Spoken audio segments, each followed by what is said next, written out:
Hello दोस्तों, तो शुरू करते हैं आज ये अपने एग्जाम गाइड क्वेश्चन एनालिसिस में लेकर।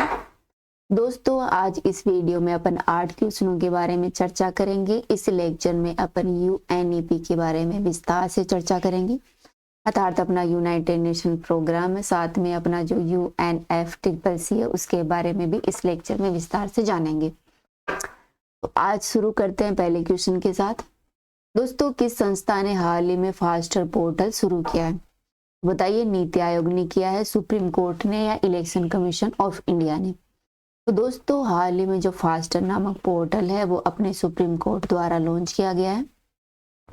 यह पोर्टल सुप्रीम कोर्ट के जो चीफ जस्टिस ऑफ इंडिया है अपने DY चंद्रचूड़ के द्वारा लॉन्च किया गया। ये संविधान दिवस के अवसर पर एक इवेंट आयोजित की गई थी। उसी दौरान चीफ जस्टिस ऑफ इंडिया ने जो फास्टर पोर्टल 2.0 उसको लॉन्च किया है। दोस्तों, यह पोर्टल है वो जो अदालती कार्यवाही होती है उसमें जो मामले लंबित पड़े हुए हैं उनको कम करने के लिए किया गया है। अर्थात आपको पता होगा कि लगभग अपने हाई कोर्ट, सुप्रीम कोर्ट और डिस्ट्रिक्ट कोर्ट होते हैं, अर्थात जो अधीनस्थ कोर्ट होते हैं, उनको मिलाकर इंडिया में लगभग 4 करोड़ के आसपास केस पेंडिंग चल रहे हैं एक रिपोर्ट के अनुसार। तो उन्हीं को कम करने में यह जो पोर्टल है वो काम आएगा। दोस्तों, यह पोर्टल कैदियों की रिहाई संबंधी अदालती आदेश है उसकी जानकारी जेल अथॉरिटी, ट्रायल कोर्ट और हाई कोर्ट तक तुरंत पहुंचाएगा। इससे कैदियों की रिहाई में लगने वाला समय बचेगा तथा मौजूदा व्यवधान के तहत जेल से रिहा होने वाले में काफी वक्त लगता है उसको यह कम करेगा और लोगों को जल्दी राहत मिलेगी, उनको जल्दी न्याय मिलेगा, उसी को ध्यान में आगे बढ़ावा मिलेगा इस पोर्टल से। नेक्स्ट क्वेश्चन है, भारतीय वायुसेना ने लाइट कॉम्बैट एयरक्राफ्ट का निर्माण कौन सी संस्था के द्वारा किया है? तो हाल ही में दोस्तों अपना जो HAL है, हिंदुस्तान एरोनॉटिक्स लिमिटेड के द्वारा भारतीय नेवी है उसके लिए लाइट कॉम्बैट एयरक्राफ्ट का निर्माण किया गया है। तो बात कर लेते हैं लाइट कॉम्बैट एयरक्राफ्ट के बारे में। दोस्तों, इस कार्यक्रम की शुरुआत भारत सरकार द्वारा 1984 में की गई थी, 1984 में की गई थी, जिसके बाद सरकार ने इस कार्यक्रम के प्रबंधन के लिए एक संस्था की स्थापना की थी जिसका नाम है वैमानिक विकास एजेंसी। ठीक है, वैमानिक विकास एजेंसी है वो लाइट कॉम्बैट एयरक्राफ्ट कार्यक्रम जो कि 1984 में शुरू हुआ था उसके प्रबंधन के लिए गठित एक प्रमुख संस्था है। दोस्तों, तेजस है वो पुराने अपना लड़ाकू विमान है MiG-21 उसको प्रतिस्थापित करेगा, उसी के स्थान पर यह काम करेगा। इसे डिजाइन किया गया है वैमानिक विकास एजेंसी के द्वारा। दोस्तों, यह वैमानिक विकास एजेंसी है वो अपने रक्षा अनुसंधान और विकास विभाग के तहत एक संचालित महत्वपूर्ण निकाय है। इसका विनिर्माण किया गया है सार्वजनिक क्षेत्र की कंपनी हिंदुस्तान एरोनॉटिक्स लिमिटेड के द्वारा। तो यही अपना क्वेश्चन था कि जो अपना लाइट कॉम्बैट एयरक्राफ्ट है इसका विनिर्माण कौन सी संस्था द्वारा किया गया? इसे बनाया जा रहा है सार्वजनिक क्षेत्र की कंपनी हिंदुस्तान एरोनॉटिक्स लिमिटेड के द्वारा। दोस्तों, इस तेजस की विशेषताओं के बारे में बात करें तो तेजस अपने वर्ग में सबसे हल्का, सबसे छोटा और पेटलेस मल्टी रोल एक सुपरसोनिक लड़ाकू विमान है। यह कैसा लड़ाकू विमान है? एक सुपरसोनिक लड़ाकू विमान जो कि सबसे हल्का और सबसे छोटा है। दोस्तों, यह एयर टू एयर अर्थात हवा से हवा में मार कर सकता है तथा यह हवा से सतह में भी मार कर सकता है और यह हथियारों की रेंज के लिए महत्वपूर्ण रूप से इसे डिजाइन किया गया। दोस्तों, इस विमान में आकाश में भी ईंधन भरा जा सकता है, ऐसी यह क्षमता के साथ लैस। इसकी अधिकतम पेलोड क्षमता है वो 4000 किलो है तथा इसका अधिकतम जो गति है वो 1.1 मैक है। मैक है वो गति को मापा जाता है, अर्थात इसकी स्पीड क्या होगी चलने की। दोस्तों, इस विमान की रेंज है वो 3000 किलोमीटर प्रति घंटे की रफ्तार से ये उड़ सकता है। दोस्तों, तेजस के प्रकारों के बारे में बात करें तो तेजस मुख्य रूप से अभी तक इनके 4 प्रकार डिजाइन किए गए, जिसमें पहला है तेजस ट्रेनर।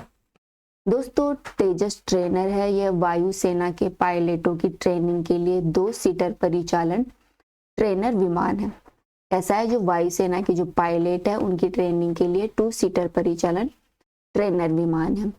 दोस्तों जो अपना LCA नेवी है वो भारतीय नौसेना के लिए 2 तथा एकल सीट वाहक को ले जाने के लिए सक्षम एक महत्वपूर्ण विमान है। वही LCA तेजस नेवी MK2 है, वो LCA नेवी वेरिएंट का दूसरा संस्करण है। ठीक है, जो LCA नेवी है उसी का दूसरा संस्करण है नेवी मेक 2 MK2। दोस्तों LCA तेजस MK1A है, ये LCA तेजस MK1 का एक थर्ड थ्रस्ट इंजन के साथ इसे बनाया गया है। तो ये हो गई तेजस के बारे में जानकारी। नेक्स्ट क्वेश्चन है अपना, विश्व जलवायु शिखर सम्मेलन 2023 का मेजबान कौन कर रहा है? दोस्तों अभी 1 दिसंबर को विश्व जलवायु शिखर सम्मेलन कोप है, उसका आयोजन किया गया संयुक्त अरब अमीरात के आबू धाबी में, दुबई में किया गया है। इसमें अपने प्रधानमंत्री नरेंद्र मोदी जी ने भी पार्टिसिपेट किया है।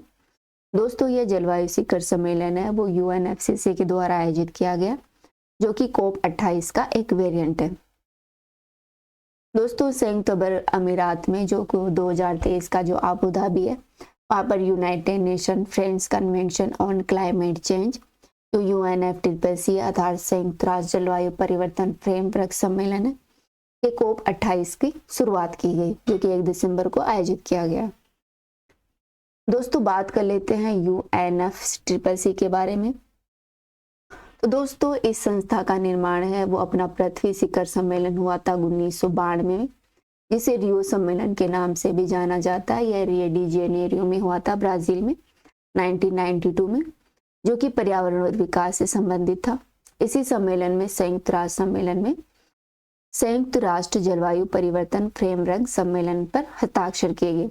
इसके साथ ही इस सम्मेलन में UNFCCC के साथ ही इस सम्मेलन में जैविक विविधता पर सम्मेलन तथा भूमि पर संयुक्त राष्ट्र मरुस्थलीकरण रोकथाम कन्वेंशन का भी आयोजन किया गया था, अर्थात इन संस्थाओं को भी इम्प्लीमेंट किया गया था। अर्थात ध्यान रखना, जो पृथ्वी शिखर सम्मेलन हुआ था जिसे रियो सम्मेलन भी कहते हैं 1992 में, उसमें 3 संस्थाओं का निर्माण हुआ था, UNFCCC, जैव विविधता पर सम्मेलन और संयुक्त राष्ट्र मरुस्थलीकरण रोकथाम कन्वेंशन। इन तीनों सम्मेलनों की मेजबानी भारत ने की थी। दोस्तों जो UNFCCC है इसकी स्थापना 31 मार्च 1994 को की गई थी। इसके सदस्य देश है वो 197 सदस्य देश है। ठीक है, और इसका हेडक्वार्टर है वो इसका हेडक्वार्टर है वो आप कमेंट में बताना कहाँ है। तो दोस्तों इसकी स्थापना 1994 में हुई थी और इसके सदस्य देश है वो 197 है। दोस्तों इसके महत्वपूर्ण 2 कोप सम्मेलन है, एक तो 2015 का पेरिस समझौता और 1997 का क्योटो प्रोटोकॉल UNFCCC से रिलेटेड है। दोस्तों UNFCCC का सचिवालय है UN क्लाइमेट चेंज, संयुक्त राष्ट्र की एक इकाई है जो कि जलवायु परिवर्तन के खतरों पर वैश्विक प्रतिक्रिया का समर्थन करती है। दोस्तों कोप के बारे में जाने। कोप का पूरा नाम है कॉन्फ्रेंस ऑफ पार्टीज। यह जो अपना United nation framework climate change convention है, इस सम्मेलन की UNFCCC की है, उसका एक सर्वोच्च निकाय है। क्या है? इसकी एक ये सर्वोच्च बॉडी है। दोस्तों प्रत्येक वर्ष कोप की बैठक संपन्न होती है, सालाना इसकी बैठक आयोजित की जाती है। ध्यान रखना इसकी पहली बैठक है वो मार्च 1995 में जर्मन में आयोजित की गई थी। जर्मन का एक शहर है बर्लिन, वहां पर ही पहली कोप बैठक का आयोजन किया गया था। दोस्तों हर साल अलग अलग देशों द्वारा कोप की मेजबानी की जाती है। अगर किसी पार्टी सत्र के दौरान कोप की मेजबानी के लिए कोई देश तैयार नहीं होता है तो उस दौरान कोप का आयोजन है वो बोन जर्मनी का जो सचिवालय है वहां पर किया जाता है। ठीक है, बोन में किया जाता है। तो कोप का जो सचिवालय है वो अपने बोन में है, बोन अपने जर्मन में है, वहीं पर इसका आयोजन किया जाता है। दोस्तों कोप का अध्यक्ष कोप अध्यक्ष का कार्यालय सामान्यतः 5 संयुक्त राष्ट्र क्षेत्रीय समूहों के मध्य निर्धारित किया जाता है, जिसमें आता है Africa, Asia, Latin America, Caribbean मध्य तथा पूर्वी यूरोप और पश्चिमी यूरोप इसमें मुख्य रूप से शामिल है। दोस्तों कोप के जो अध्यक्ष होते हैं वो आमतौर पर इसके जो सदस्य देश होते हैं उनके पर्यावरण मंत्री होते हैं। जिसे कोप 70 के उद्घाटन के तुरंत बाद में चुन लिया जाता है। नेक्स्ट क्वेश्चन है, investor risk reduction access platform किसके द्वारा विकसित किया गया? दोस्तों हाल ही में जो अपना सेबी है उसके द्वारा investor risk reduction access platform की शुरुआत की है। दोस्तों सेबी है उसने ट्रेडिंग सदस्य अर्थात जो स्टॉक ब्रोकर होते हैं उनके द्वारा सामना की जाने वाली तकनीकी गड़बड़ियों के मामले में निवेशकों के लिए सुरक्षा संजाल प्रदान करने हेतु investor risk reduction access launch किया है। किसके लिए है? ये जो निवेशक होते हैं, इन्वेस्टर होते हैं, जो यहाँ पर निवेश करते हैं, उन्हीं की सुरक्षा के लिए यह इन्वेस्ट रिस्क रिडक्शन एक्सेस को शुरू किया गया। दोस्तों जो ट्रेडिंग सदस्य अर्थात जो स्टॉक ब्रोकर होते हैं वो कोई व्यक्ति या फर्म होता है जो कि वित्तीय बाजारों में निवेशकों की ओर से प्रतिभूतियां अर्थात प्रतिभूतियां वे होती है जैसे स्टॉक, बॉन्ड, कमोडिटीज आदि को खरीदने और बेचने के लिए अधिकृत और लाइसेंस प्राप्त है। दोस्तों ये विक्रेताओं और क्रेताओं के मध्यस्थ के रूप में कार्य करते हैं और ये शेयर बाजारों तथा जो अन्य वित्तीय एक्सचेंज के भीतर जो लेन देन की सुविधा है उसको प्रोवाइड करवाते हैं। नेक्स्ट क्वेश्चन है, किस संस्था ने 14वीं उत्सर्जन अंतर रिपोर्ट 2023 जारी की है? तो बताइए, वर्ल्ड बैंक ने की है या फिर AFO ने की है या फिर UNEP ने? तो दोस्तों अपनी 14वीं उत्सर्जन रिपोर्ट है वो UNEP ने, यूनाइटेड नेशन एनवायरनमेंट प्रोग्राम ने जारी की है। UNEP ने जारी की है और इस रिपोर्ट में बताया गया है कि ग्लोबल वार्मिंग में 1.5 डिग्री सेल्सियस तक सीमित करने के लिए एक निराशाजनक दृष्टिकोण का खुलासा किया गया। दोस्तों बात कर लेते हैं UNEP के बारे में। तो UNEP है अपनी वो संयुक्त राष्ट्र कार्यक्रम, यूनाइटेड नेशन एनवायरनमेंट प्रोग्राम है जो कि एक वैश्विक पर्यावरण प्राधिकरण है जो कि वैश्विक पर्यावरण एजेंडा तैयार करते हैं। दोस्तों यूनाइटेड नेशन एनवायरनमेंट प्रोग्राम है वो संयुक्त राष्ट्र प्रणाली के अंदर सतत विकास के पर्यावरणीय आयामों को सुसंगत रूप से कार्यान्वित करते हैं। अर्थात अपने यूनाइटेड नेशन के जो सस्टेनेबल डेवलपमेंट वाले पर्यावरण के जो आयाम हैं, इन्वायरमेंट के जो इंडिकेटर है, उनको क्रियान्वित करने का काम UNEP का है। दोस्तों इसकी स्थापना स्टॉकहोम सम्मेलन में की गई थी। स्टॉकहोम सम्मेलन हुआ था अपना जून 1972 को, 1972 में स्टॉकहोम सम्मेलन हुआ था संयुक्त राष्ट्र के मानव पर्यावरण सम्मेलन में। इसी के दौरान UNEP की स्थापना की गई थी। यह UNEP स्टॉकहोम सम्मेलन हुआ था वो संयुक्त राष्ट्र महासभा द्वारा आयोजित किया गया था। ठीक है, ध्यान रखना, UNEP की स्थापना जून 1972 में संयुक्त राष्ट्र महासभा द्वारा आयोजित संयुक्त राष्ट्र के मानव पर्यावरण सम्मेलन में की गई थी, जिसे स्टॉकहोम सम्मेलन के नाम से भी जाना जाता है। दोस्तों 1988 में जलवायु परिवर्तन पर एक अंतर सरकारी पैनल की स्थापना की गई जिसे IPCC के नाम से भी जाना जाता है, अर्थात inter governmental panel on climate change. यह प्रोग्राम है वो UNEP united nation environment programme तथा WMO का है, यूनाइटेड वर्ल्ड मेट्रोलॉजिकल ऑर्गेनाइजेशन का, विश्व मौसम विज्ञान संगठन का यह प्रोग्राम है। तो अगर पूछ लिया जाए कि जो IPCC है वो पैनल किसके द्वारा स्थापित किया गया, तो इसे 1988 में UNEP तथा WMO के द्वारा स्थापित किया गया। दोस्तों इसकी स्थापना के बाद से UNEP ने बहुपक्षीय पर्यावरणीय समझौतों अर्थात जो मल्टीलेटरल एनवायरनमेंट एग्रीमेंट होते हैं MEA के विकास में महत्वपूर्ण भूमिका निभाई है। और UNEP के हेडक्वार्टर की बात करें तो ये अपने नैरोबी के केन्या में लोकेटेड है। दोस्तों UNEP ने मुख्य रूप से 9 जो बहुपक्षीय पर्यावरण समझौता है उनमें महत्वपूर्ण भूमिका निभाई है और इसके सचिवालयों की मेजबानी की है।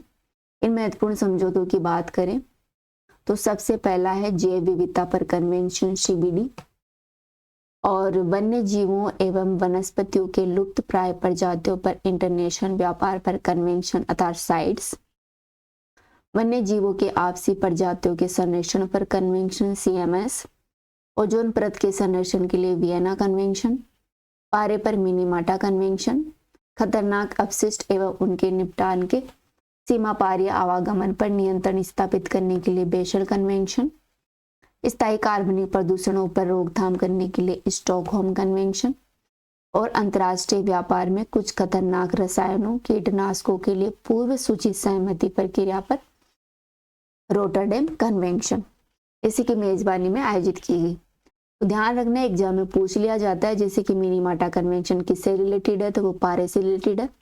वही वियना कन्वेंशन है वो ओजोन परत के क्षरण का बचाव करती है, और CMS है वो वन्य जीवों के प्रवासी प्रजातियों के संरक्षण पर कन्वेंशन है।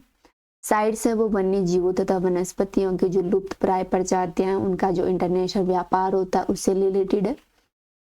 CBD जैव विविधता से रिलेटेड कन्वेंशन है, तथा जो अपना स्टॉकहोम कन्वेंशन है वो स्थायी कार्बनिक प्रदूषणों पर रोक लगाती है। तो वहीं बेसल कन्वेंशन है वो खतरनाक अपशिष्ट होते हैं और उनके निपटान पर जो सीमा पार आवागमन होता है उस पर नियंत्रण लगाती है। और वहीं जो रोटरडेम कन्वेंशन है वो इंटरनेशनल व्यापार में कुछ खतरनाक रसायनों और कीटनाशकों के लिए पूर्व सूचित सहमति प्रक्रिया पर आधारित है। दोस्तों UNEP द्वारा कुछ रिपोर्ट भी जारी की जाती है। एग्जाम में पूछ ली जाती है कि कौन सी रिपोर्ट कौन सी संस्था के द्वारा जारी की जाती है। तो ध्यान रखना UNEP है वो making peace with nature report जारी करती है, तथा उत्सर्जन गैप रिपोर्ट, अपने ये क्वेश्चन भी था कि उत्सर्जन गैप रिपोर्ट कौन जारी करता है, UNEP जारी करती है। इसके अलावा अनुकूलन गैप रिपोर्ट, इन्वायरमेंट पर्यावरण विश्व पर्यावरण आउटलुक रिपोर्ट, फ्रंटियर्स और स्वस्थ ग्रह निवेश रिपोर्ट UNEP द्वारा जारी की जाती है। इनमें सबसे इंपॉर्टेंट है विश्व पर्यावरण outlook report, world environment outlook report है वो यूनाइटेड नेशन प्रोग्राम के द्वारा जारी की जाती है। दोस्तों इसके विभिन्न अभियानों के बारे में बात करें तो UNEP द्वारा कौन से प्रोग्राम चलाए जा रहे हैं उनके बारे में बात करें तो इसका सबसे महत्वपूर्ण प्रोग्राम है विश्व पर्यावरण दिवस। पूछ लिया जाता है कि विश्व पर्यावरण दिवस कौन सी संस्था द्वारा शुरू किया गया है, तो यह UNEP द्वारा शुरू किया गया है, जो कि अपने 5 जून को मनाया जाता है। इसके अलावा wild for life, UN75, bit pollution इसके महत्वपूर्ण चलाए गए अभियान है। नेक्स्ट क्वेश्चन है, किस राज्य के हाई कोर्ट ने हाल ही में कहा है कि शीघ्र न्याय मिलना एक मौलिक अधिकार है। तो दोस्तों हाल ही में जो अपना मध्य प्रदेश हाई कोर्ट है उसका कहना है कि जो लोगों को जो न्याय है वो शीघ्रता से मिले, एक यह मौलिक अधिकार है। नेक्स्ट क्वेश्चन है, किस देश ने दुनिया के सबसे बड़े single site solar power plant Al Dhafra परियोजना का उद्घाटन किया। दोस्तों यह जो परियोजना है वो UAE में स्थापित की गई है। संयुक्त अरब अमीरात ने आगामी संयुक्त राष्ट्र जलवायु परिवर्तन सम्मेलन अर्थात जो COP28 से पहले दुनिया के सबसे बड़े एकल साइट सौर ऊर्जा संयंत्र का उद्घाटन किया है। दोस्तों यह 2 gigawatt Al Dhafra solar photovoltaic independent power project अर्थात IPP है, जो कि आबू धाबी शहर से 35 किलोमीटर दूर पर स्थित है। दोस्तों यहाँ पर लगभग 2 लाख घरों को बिजली प्रोवाइड करवाई जाएगी, उनको बिजली प्रदान की जाएगी। इस संयंत्र से सालाना 2.4 टन कार्बन उत्सर्जन होने की उम्मीद है। दोस्तों UAE का लक्ष्य है कि वो 2050 तक नेट जीरो शून्य निकलेगा। उसी टारगेट को यह प्रोजेक्ट पूरा करता है। नेक्स्ट और अपना आखिरी क्वेश्चन है, दिसंबर में पहली बार आयोजित होने वाले खेलो इंडिया पैरा गेम्स का शुभंकर क्या है। 2023 के ये गेम है, दिसंबर में होने वाले हैं खेलो इंडिया पैरा गेम्स। इसका शुभंकर रखा गया है उज्ज्वला, जो अपने खेल मंत्री हैं अनुराग ठाकुर, उनके द्वारा यह शुभंकर दिया गया है। तो इस वीडियो में इतना ही। Thank you.